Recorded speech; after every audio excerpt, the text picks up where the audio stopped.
在公司年會上，老板要給小紅、小黃、小藍這3人團隊發一個紅包作為年終獎金。老板對他們說：“我會將一筆隨機數額的錢放入一個紅包之中，然後再往另外一個紅包裡面放10倍數額的錢，然後隨機將這2個紅包中的一個發給你們。”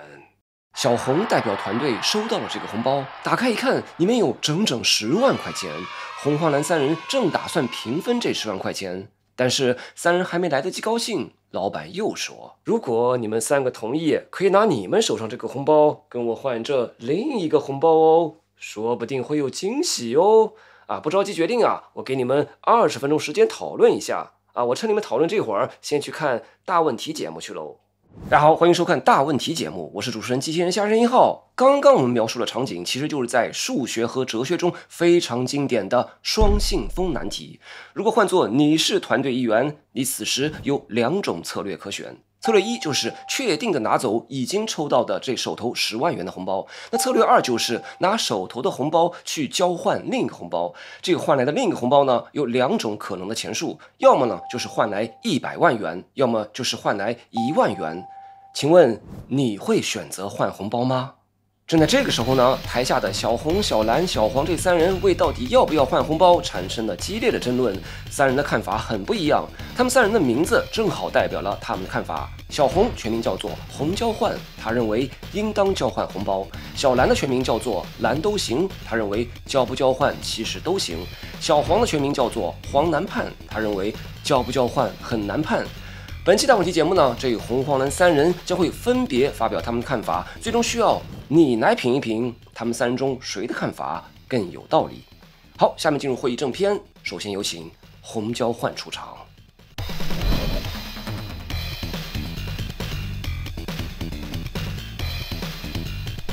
我是紅交換啊，我覺得啊，當然應當交換紅包啊。這個問題很簡單啊，我們可以這麼看啊，情況就是老闆給了2個紅包，錢更多的那個叫做大紅包，錢更少的那個叫做小紅包。其實啊，我們拿到其中任何一個紅包的概率都是50%。現在我們已經拿到了一個10萬塊錢的紅包，那另一個紅包就有50%的概率有100萬，有50%的概率有1萬。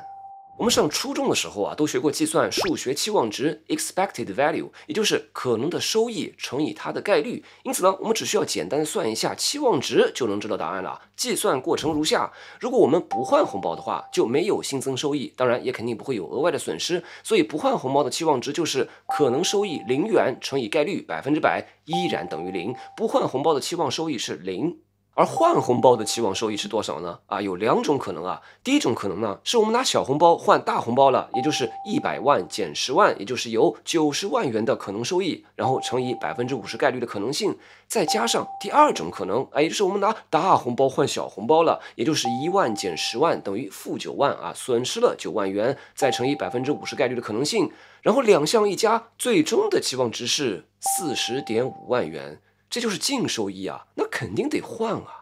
啊！這個數學公式，如果你看着覺得抽象的話，我翻譯成人話說就是為什麼肯定要換呢？那就是換的話，一半一半的可能，要麼收益90萬元，要麼虧損。但虧損也就虧損9萬元，就是哪怕你是再厭惡風險的人，但是這道題的收益和風險也太不對等了，對吧？你要是去做生意、做投資，現在哪能找到這麼好的項目啊？要是賺能賺90萬，要是虧頂多也就虧9萬塊錢，那這項目我肯定投了啊！這就相當於拋硬幣啊，正面朝上你賺90萬，反面朝上你賠9萬，那你說你這個遊戲要不要玩？哎呀，這道題太簡單了，我沒什麼好說的了。好，聽完紅交換的看法呢，那這時候呢，藍都行並不能認同紅交換的看法。那接下來呢，我們就來聽一聽藍都行的看法。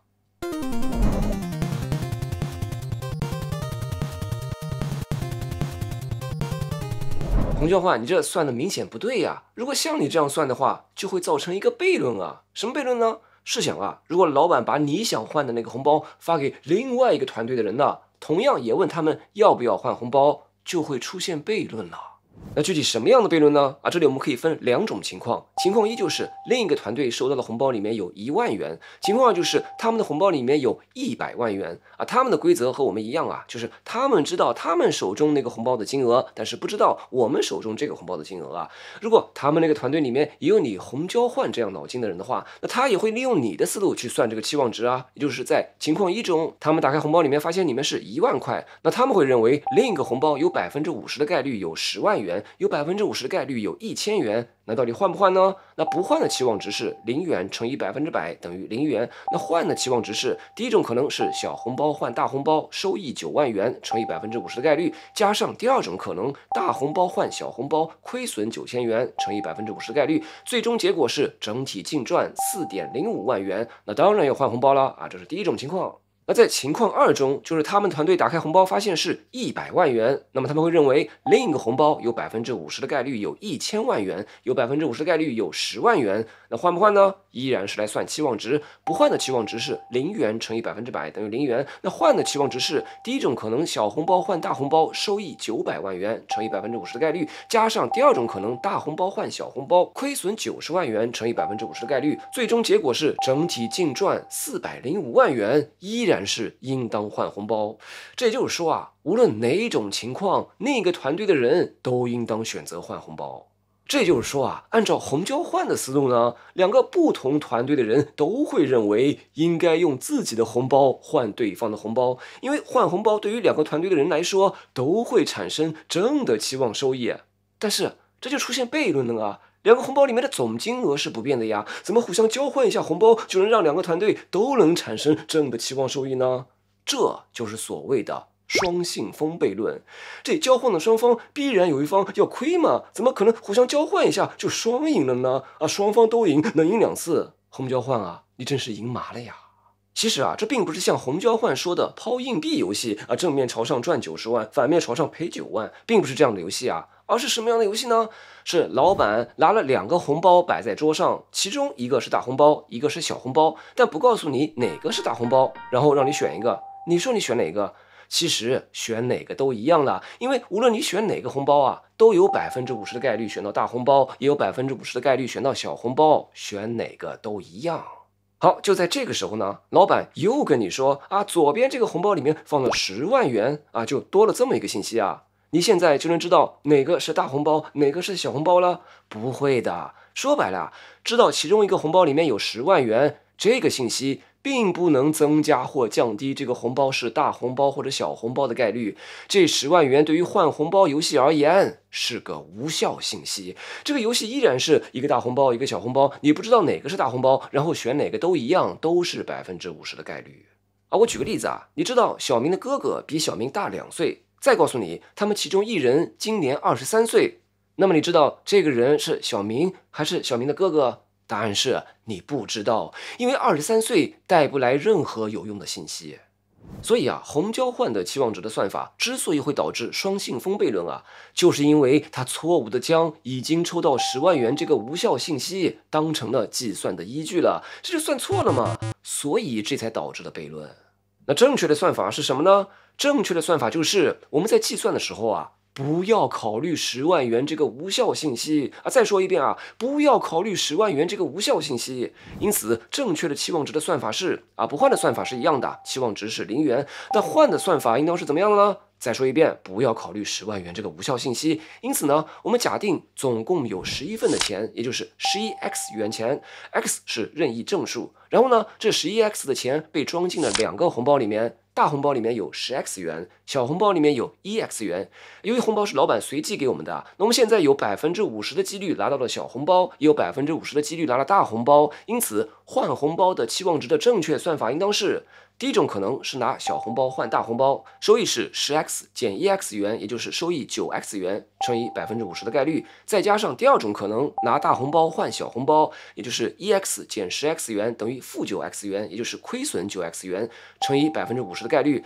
然後一通小學1元1次方程計算，最終算下來換的期望值是0元。所以你看，換紅包和不換紅包的期望值是一樣的，都是0。這個算法翻譯成大白話就是說換紅包的話，你有50%的幾率收益9x 元，也有50%的幾率損失9x 元，這才是正確的算法啊。那這種算法呢，就不會遭遇到雙信封悖論，因為如果有另外一個團隊的話，我們換紅包的淨收益是0元，那他們也是0元啊，加起來依然是0，這就不會造成雙方都是正的期望收益，但實際上會有一方出現虧損的悖論的嘛。所以呢，基於換紅包和不換紅包的淨收益都是0。很明顯，我的結論就是換和不換都一樣啊，這就是我藍兜行的看法。好，聽完藍兜行的看法呢，我們來看看紅交換對此有什麼回應。藍兜行，我的算法並不會造成什麼悖論啊。誰說兩個团隊如果都是正的期望收益的話，就会造成悖論呢？雙方都有正的期望收益，並不等於雙方都有正的實際收益啊。我舉個例子就明白了。假設有一種新型彩票，就是一個袋子裡面裝有編號為1到100的100個小球。那買彩票的人呢，可以從袋子中盲抽一個小球，那抽到球上的編號是多少，就能兌換多少錢。現在甲乙兩人各自抽了一個小球，甲抽中了一個3號球，但是他不知道乙抽中的是什麼啊？請問甲應不應該用這個3號球去換乙手上的球呢？那肯定應當換啊！一共100個球，期望收益應該在平均值50左右。那甲只抽到3號，明顯低於平均值啊，所以甲應該換。好，我們再假設乙正好抽中了2號球，同樣乙也不知道甲抽中了幾號啊？請問乙應該跟甲換嗎？很明顯，乙也應該跟甲換啊，因為在乙的視角裡面啊，甲更有可能拿到一個比數字2更大的球啊。那這個道理呢，和之前甲為什麼也應該跟乙交換的道理是一樣的，因為甲乙兩人啊，都只知道一部分信息，而不知道另一部分信息，所以他們只能在不完全信息的情況下做出決策啊。雖然我們站在全知的上帝視角看甲呢，可能會覺得甲很蠢啊，因為他用3號球去換2號球啊，但是對於只有部分視野的甲，他做的事情完全是有正的期望收益的呀，這裡沒有什麼悖論啊，這就是我對藍兜行的回應。好，聽完紅交換和藍兜行之間的爭論呢，那另一位團隊成員黃南盼有點按捺不住要發言了。好，接下來我們來聽一聽黃南盼的看法。那在这個黃南盼登場之前呢，向屏幕前各位對哲學感興趣的朋友推薦一門我最近開設的線上哲學課，名叫看透世界100個哲學大概念，開悟人生。這個課程呢，用100講來講明白、講透西方哲學中最重要的100個哲學概念或者命題，比如說我思故我在、存在即合理、存在主義、後現代主義，這些哲學概念或命題，你真的理解了嗎？我會在這門課裡面把這些重要的哲學命題講明白。課程的報名地址就在評論區的置頂鏈接那裡。目前這個課程還在持續更新之中，趁這個時候報名呢，還能領取100元的紅包哦，享受減免100元的早鳥價。這個早鳥價的紅包啊是確定的，沒有悖論的。只要領呢，就會有正的100元的期望收益的呀。因為我們即將恢復原價了呀。你要能從頭到尾看完這100講的哲學課，能讓你看透世界，理解人性，開悟人生。好，推薦完我的哲學課呢，我們接下來回到雙信封難題的討論之中。接下來有請黃南盼登場。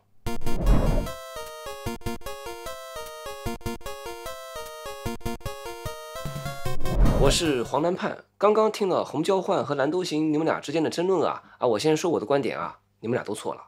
剛剛這個藍兜行批評紅交換的時候說啊，就說手頭的紅包裡面有10萬元這個信息啊，對於我們是否應當換紅包而言是個無效信息，因此呢，我們在計算期望值的時候不應當考慮它。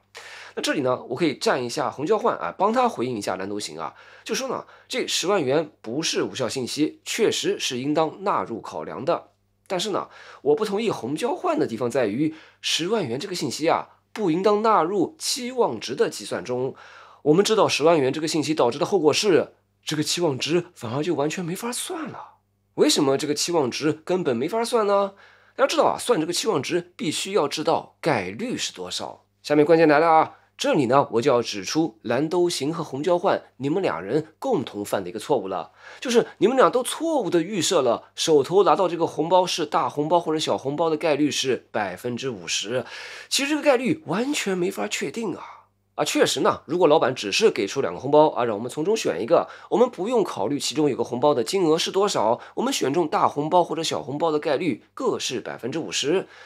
但是一旦我們知道其中一個紅包裡面有10萬塊，我們反而就不知道它是大紅包或者小紅包的概率了。為什麼不知道10萬元這個金額的時候概率是50%，知道了金額之後反而就沒法確定概率了呢？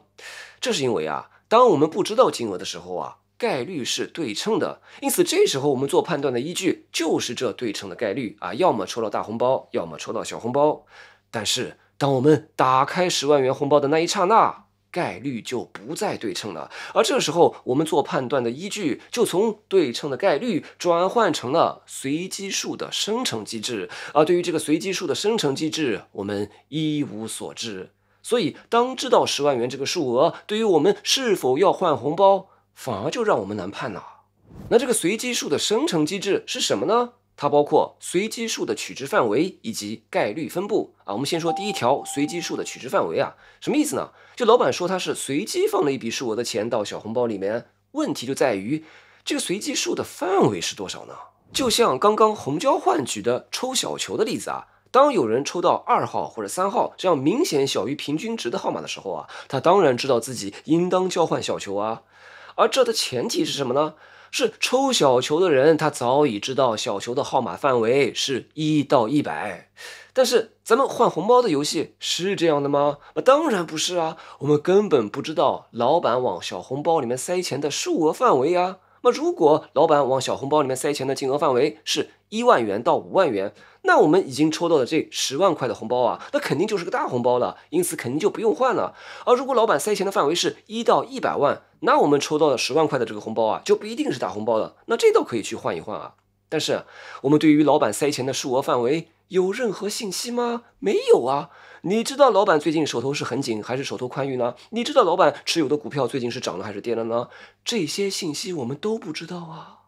這是我們缺失的第一條關鍵信息，隨機數的取值範圍。那即便假定隨機數的取值範圍已經確定了，那缺失的第二條關鍵信息依然沒法讓我們決定是否換紅包，這就是隨機數的概率分布。什麼意思呢？就是老板往小紅包裡面隨機放的這筆錢是怎麼個隨機法呢？為了方便理解我簡單說2種不同的隨機法。那第一種呢，是老板評估了一下他所有的現金資產假設正好有 Y 元這裡 Y 是一個非常大的整數老板要在這1到 Y 這 Y 個數裡面隨機挑選一個數塞進小紅包其實這個 Y 就是隨機數的範圍，對吧？然後呢，老板是怎麼在1到 Y 這 Y 個數裡面隨機挑選了一個數的呢？老板借助了量子計算機這就是真的純隨機類那計算機屏幕呢，隨機滾動從1到 Y 之間的任意整數，然後呢，老板喊3、2、1停停到哪個數就往小紅包裡面塞多少錢。那這樣呢，這裡每個數都有 Y1/1的概率被選中，對不對這是一種隨機法那第二種隨機法呢依然假設老板有 Y 元老板依然要在1到 Y 這 Y 個數裡面隨機選一個數塞進小紅包。但這次呢，老板他不是從1到 Y 這 Y 個數裡面一次性的隨機挑選一個整數了，而是老板扔了 Y 次硬幣，其中有多少次是正面朝上，就往小紅包裡面放多少錢這也是一種隨機法你们看同樣是隨機塞錢同樣的隨機數範圍 Y， 但是兩種不同的隨機法會得到完全不同的概率分布。那第一種隨機法導致的小紅包的錢數的概率分布滿足均勻分布，這表現為在1到 Y 之間的一條直線，也就是金額取所有數值的概率一樣。而第二種隨機法導致的小紅包的錢數分布是一種二項分布當然這裡 Y 是一個非常大的數那這個二項分布就近似正態分布，也就是形成了一條中型曲線，取值會更集中在中間部位。不同的隨機法導致不同的概率分布我们大概可以理解為老板往小紅包裡面塞錢的這個手法和傾向不同，對吧？這個老板是一把放了一個隨機數呢，還是分好多次小份小份的放隨機數呢？這個塞錢的手法和傾向不一樣，這影響很大的。這像什麼呢？就像你去食堂打飯，這個食堂阿姨拿勺子的手都會一哆嗦，對吧？她是拿大勺子舀了一勺大的，然後只哆嗦一次呢？還是拿小勺子舀了好多次，然後哆嗦了好多次呢？這只哆嗦一次還是哆嗦了好多次，對你能吃多少肉，這影響還是挺大的呀。好，我們說回來由於缺失了隨機數的取值範圍和概率分布這樣的隨機數的生成機制信息，導致了我們根本無從判斷應不應當換紅包。所以到底要不要換紅包這道題很難判好，聽了黃難判的發言呢，這時候藍都行接話了。哎，小黃啊，你的這個看法其實不就是我藍兜行看法的反版嗎？反正我們不知道要不要換，這不就是換或不換都一樣嗎？不對哦，藍兜行，我說的現有信息無法支持我們做判斷，並不等同於你說的換或不換都一樣啊。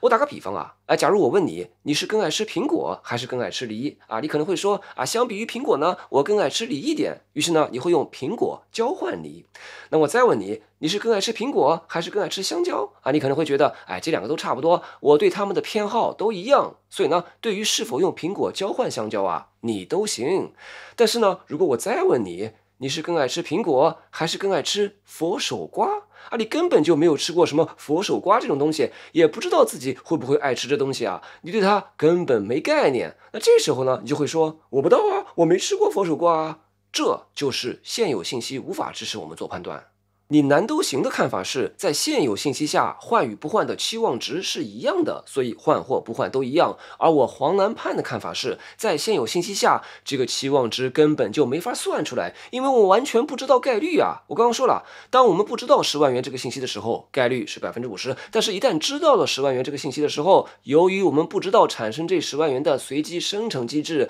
對於我們是否要換紅包，反而就讓我們難判了。我換一個通俗點的例子啊，這就好比呢，一個相親節目給你安排了2個相親對象，一個收入較高，一個收入較低，你會隨機和其中一位約會啊。那在你完全不知道對方信息的時候啊，你和那個收入較高的相親對象約會的概率就是50%，對吧？但是呢，這時候主持人跟你說啊，你要約會的這一位啊，月收入是1萬元，請問他是收入較高的那一位還是收入較低的那一位呢？那這時候你反而就懵了，你會進一步追問，你們節目組選人的範圍是什麼呢？如果節目裡面的人選大多是月入5000到1萬的，那這位月入1萬的很可能就是較高收入的那一位。但如果節目組請的都是精英白領普遍月入1萬到5萬，那這位月入1萬的反而很可能就是收入較低的那一位了。但是你对這個節目組選人的範圍和分布一無所知，雖然你得到了對方月入1萬這個信息，但是你反而就更不知道自己抽到的這位到底是哪種人呢？這就是我說的，當我們不知道紅包是我的時候，概率是對稱的，一旦知道了，概率反而就不對称了。所以呢，紅交換和藍兜行雖然給出了不同的期望值的計算公式啊，但是他們倆的共同錯誤是，他們都預設了有個50%的抽到大紅包或者小紅包的概率，而我的看法是，我們完全沒有辦法判斷這個概率的取值，因此這個期望值完全就沒法算。我再翻譯成人話再解釋一遍啊，就是我們現在已經知道手頭這個紅包有10萬元了，如果10萬是個很大的數的話，甭說50%的，它很可能100%就是個大紅包；而如果10萬是個很小的數的話，它很可能100%就是個小紅包。但是由於我们不知道隨機數的範圍和概率分布，對於10萬這個數到底是大是小，我們完全沒有譜。結果呢，你們紅藍兩人啊，就想當然的給出了個50%的概率，據此還算了半天，這不是算了個寂寞嗎？因此我黃藍判的看法就是這事兒根本沒法算。好，聽完這個黃藍判的話呢，這個紅交換啊還是有些疑惑啊。雖然他認為黃藍判說的有點道理啊，但他還是堅持要換。紅交換接着說，確實如黃藍判所說的，對於老闆往小紅包裡塞錢的隨機數的範圍和概率分布，我們確實不知道，因此呢，沒法確定我們手頭已經拿到的這10萬元的紅包是否是小紅包的概率啊。我之前估計這概率是50%啊，確實有點武斷。那行，可以，我可以退一步，10萬塊錢的這個紅包是小紅包的概率，改成40%行不行？30%呢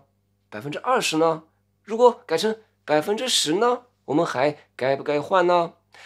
聽好了，我認為只要這個10萬元的紅包是小紅包的概率大於1/11，我們就應該換紅包。這1/11是怎麼算出來的呢？就你黃藍判剛剛不是說啊，這個概率沒法確定嗎？好，不確定就不確定，我們就把這個概率啊設為一個變量，我們設10萬元是小紅包的概率為 z， 那換紅包的期望值的公式就是小紅包換大紅包的收益乘以 z 這個概率，然後加上大紅包換小紅包的虧損乘以1減 z 這個概率啊，這個式子沒毛病吧？那麼如果整個期望值要大於0的話，也就是期望值要為正的淨收益的話，那麼一通小學1元1次不等式的求解計算，我們就可以算出 Z 就要大於1/11。這就是說，只要我們手頭這10萬元的紅包是小紅包的概率大於1/11，我們換紅包帶來的就是淨收益，我們就應該換紅包。你黄蓝判刚剛說概率不是50%，好，現在我算出來了，只要概率大於1/11就應該換啊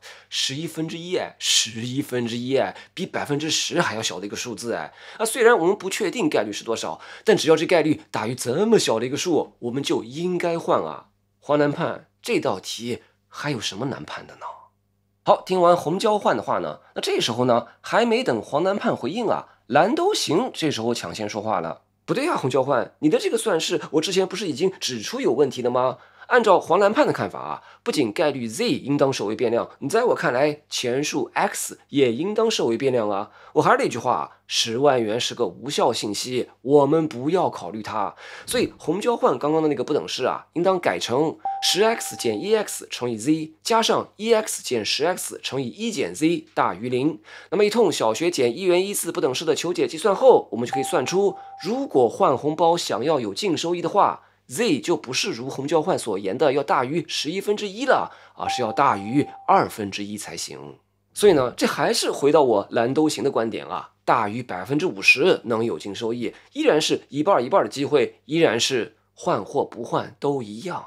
哎呀，小南啊，你怎麼又說回到50%了呀？10萬塊不是無效信息，而是讓我們更難判的信息啊！要是沒有這10萬塊錢這個信息的話，確實你小南是對的，概率就是50%。但是，一旦打開這10萬元的紅包以後，這個概率就沒法確定了。怎麼就沒法確定了呢？大於1/11就應當換啊！哎呀，咱們仨不要再吵了，那不如這樣，你們都聽我的，換不換都行。哎，我們來拋硬幣決定好不好？怎麼可能是拋硬幣決定呢？肯定應當去換啊！什麼叫肯定應當去換啊？小紅，你哪來的信心呢？其實局面很難判。哎呀，其實換不換都行啦。應當換，很難判，都行啦。應當換，很難判，都行。好吧，就讓這3個人他們去爭吧。那屏幕前的你，對於要不要換紅包這個問題啊，你更贊同這3人中誰的看法呢？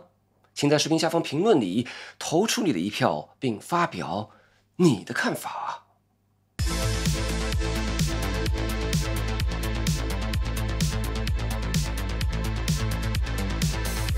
應當換，很難判，都行啦。就在這3個人吵得不可開交的時候，這時候老闆回來了。誒，我剛看完節目回來，你們怎麼吵起來了？為了區區一個換紅包的遊戲，影響團隊的團結，這樣不好嘛？我看啊，今年啊，你們就別拿紅包了，等明年你們掰扯清楚了，我再發明年的。